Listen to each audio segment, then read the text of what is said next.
Is the sign language interpreter. Now tonight we reveal the names and details of more than 40 individuals among these senior politicians and businessmen who grabbed land or stolen money from state institutions amounting to 5 billion shillings.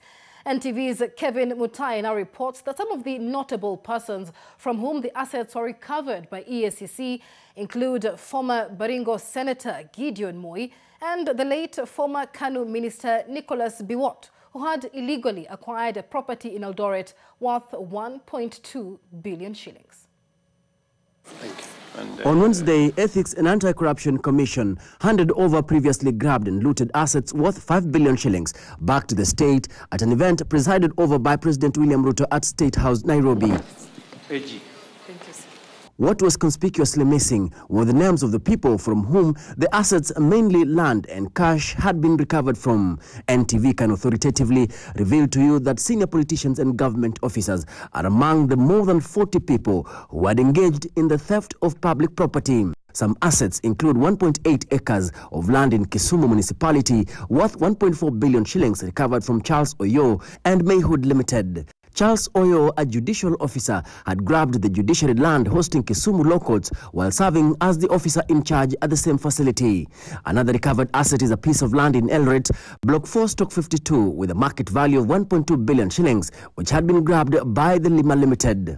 EACC has listed former Baringo Senator Gedion Moi and former Kanu Minister Nicholas Biwott among the directors of Lima Limited. Same grabbers were daring enough to go and grab land belonging to the police. But we managed to recover this, and these are 3 pieces of land worth 1.2 billion. The commission recovered a total of 35 title deeds of properties worth 4.6 billion shillings belonging to counties such as Bungoma, Nakuru, Kisii, Trans Nzoia, Kakamega, and even Baringo. Also recovered is 361 million shillings in cash from more than 15 individuals and remitted back to the National Treasury. 79.2 million shillings was returned to the Kenya Ports Authority Staff Retirement Benefits Scheme. And 70.6 million shillings returned to the Kenya Medical Research Institute Staff Retirement Benefits Scheme. Such successes play a vital role in deterring corruption by demonstrating that in the end, corruption is not worth the trouble, as the corrupt ultimately lose everything they have taken from the people. The corruptly acquired assets recovered by EACC serve as a milestone for the Commission, which is still undertaking tracing of the corruptly acquired properties and unexplained wealth.